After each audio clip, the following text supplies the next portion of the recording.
Welcome to Take 5. We're taking 5 minutes to look at various things in Scripture that deal with our lives in the 21st century. And we've been dealing with the 10 commandments.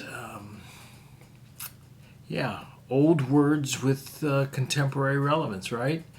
And today we're on the 7th command.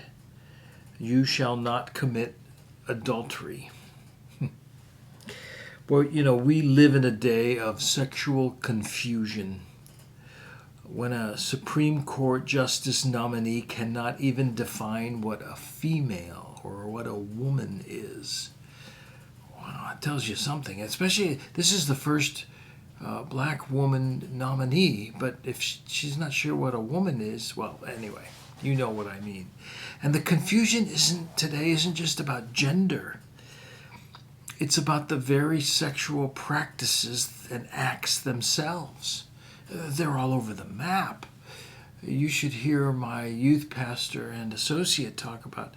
They have a fellowship of parents and teenagers talking about sexual practices today of teenagers, and it's like, whoa, yeah.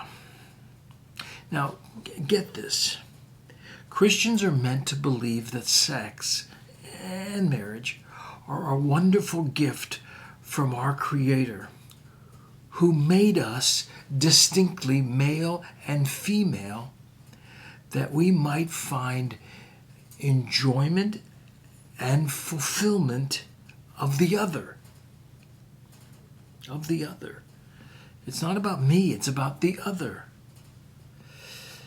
Sex is a great gift, and it expresses the consummation of the all-of-life covenant that is marriage. It's the top of the sundae, is what I used to tell young singles that I worked for. You don't want the cherry until you've committed to the flavor of ice cream and the whipped cream and everything else that goes with it.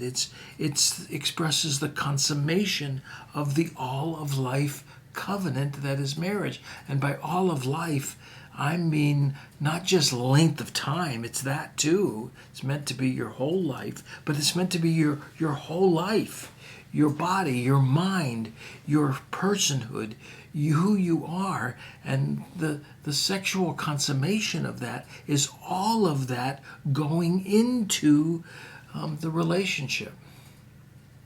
So this consummation is it's certainly meant for the mutual enjoyment of the partners in a marriage. And it's also meant, God willing, for the having of kids, for the procreation of children, right? So with that as a background, it is in that context that this wonderfully positive gift that God has given us introduces the 7th commandment. You shall not commit adultery. Hear this. It's a prohibition not to stop fun. It's a prohibition meant to keep from ruining the marriage. It's a prohibition that acknowledges that adultery is a direct assault on every marriage, good, indifferent, or bad. The 7th commandment alludes to, it has to do with the idea of the depth and exclusivity that marriage is meant to be. To have sex with someone not your spouse is to replace the deep, soul-to-soul, all-of-life covenant that marriage is meant to be. It's to replace that soul-to-soul, life-to-life experience with a shallow, cheap imitation of instant gratification. It is.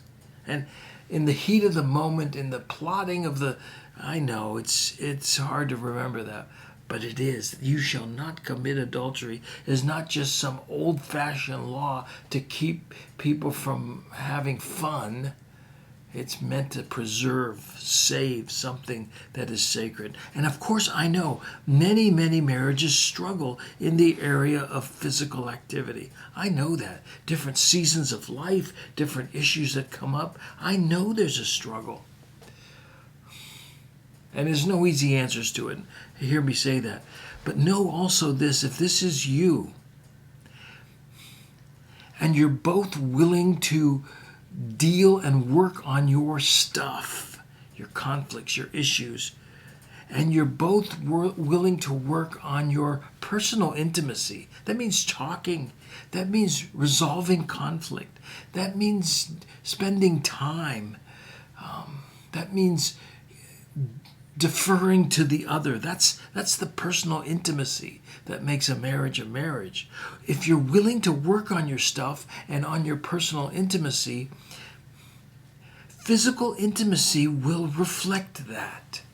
Again, it's what sits on top of all of the other things of the commitment of marriage.